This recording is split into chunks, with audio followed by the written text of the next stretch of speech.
इनके हाथ में लाठी है, इनके सर पे हेलमेट है, इनके बाजू में प्रोटेक्शन है, बगल में रिवॉल्वर है और यहाँ पे आर्मर पहन रखे हैं, शील्ड पहन रखे हैं। ठीक है, वो भी बहुत सॉलिड और बहुत महंगा होगा। लेकिन इनके हाथ में क्या है? इनके हाथ में खाली एक बस्ता, कॉपी किताब, या फिर अंबेडकर जी की या फिर गांधी जी की एक तस्वीर, यही तो है इनके हाथ में। क्या इनके हाथ में कोई ऐसा हथियार है जिससे कि ये पुलिस वालों को नुकसान पहुंचा सकते हैं? नहीं।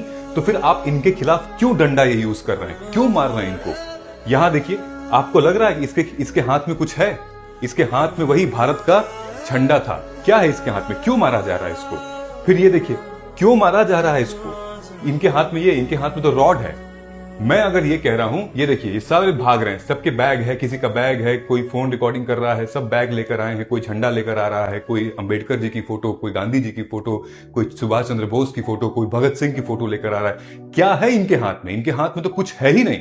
क्यों मार रहे हैं आप इनको? अगर मैं ये कहता हूं, अगर हर एक स्टूडेंट को किसी ने अगर लाठी पकड़ा दी, खतरनाक औजार पकड़ा दिए इनके हाथों में, तो सोच के देखिए क्या होगा।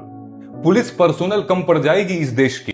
ये जो बटालियन है, कुल मिला के 15 से 18 बटालियन है मेरे ख्याल से पूरे इंडिया में। एक बटालियन में 1200 लोग हैं, कुल मिला के 18-20 हजार ही लोग हैं। इतने तो एक कॉलेज यूनिवर्सिटी से अगर लोग घुस जाएंगे, 2-3 कॉलेज के मिलके, तो खत्म हो जाएगा मामला इन लोगों का। तो स्टूडेंट्स को उग्र मत होने दीजिए। गुस्सा उनको भी आता है, जितना पीसफुल प्रोटेस्ट हो रहा है उनको होने दीजिए। लाठी नहीं, न्याय चाहिए, है ना? और लाठी में भी ऐसे ऐसे लाठी यूज कर रहे हैं जिसमें कि किल लगी हुई है। They are students, not terrorist, don't treat them as a terrorist. भाई, ये अलग स्टेट की मांग नहीं कर रहे हैं, एक साफ, स्वच्छ और जायज मांग कर रहे हैं कि परीक्षा टाइम पे करवाइए और जायज करवाइए, लीक मत करवाइए। सारे स्कैम्स हैं। ठीक है, 2026 में नीट यूजी, 2025 में महाराष्ट्र टीचर एलिजिबिलिटी टेस्ट, 2024 में यूपी पीएससी आरओ, फिर 2024 में नीट, फिर उसके बाद 24 में, फिर 23 में। आप देखिए स्क्रीन, नीट का एग्जाम 20 लाख स्टूडेंट से भी ज्यादा देते हैं।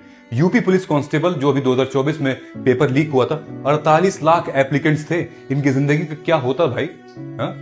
इन लोगों ने भाई ट्रेन की टिकटें बुक कराई थी, होटल की टिकटें बुक कराई थी, पढ़ाई करते थे, समय गंवाया था, पैसा खर्च किया था, और वक्त, ये सब तो आ जाएगा। वक्त कहां चला जाएगा? जो वक्त गंवाया है इन लोगों ने, वो कहां जाएगा? इससे क्या हो रहा है? इससे हो क्या रहा है? इससे ये हो रहा है, किसको बेनिफिट हो रहा है? इनको बेनिफिट हो रहा है। किसको? जो करप्ट हैं, जो पेपर लीक कर रहे हैं, जो पेपर को ऑर्गेनाइज कर रहे हैं, जो कोचिंग माफिया हैं उनको, मिडिलमैन, ब्रोकर उनको, और फिर करप्ट पॉलिटिशियंस को। लेकिन भुगत कौन रहा है? भुगत हम रहे हैं, भुगत स्टूडेंट्स रहे हैं।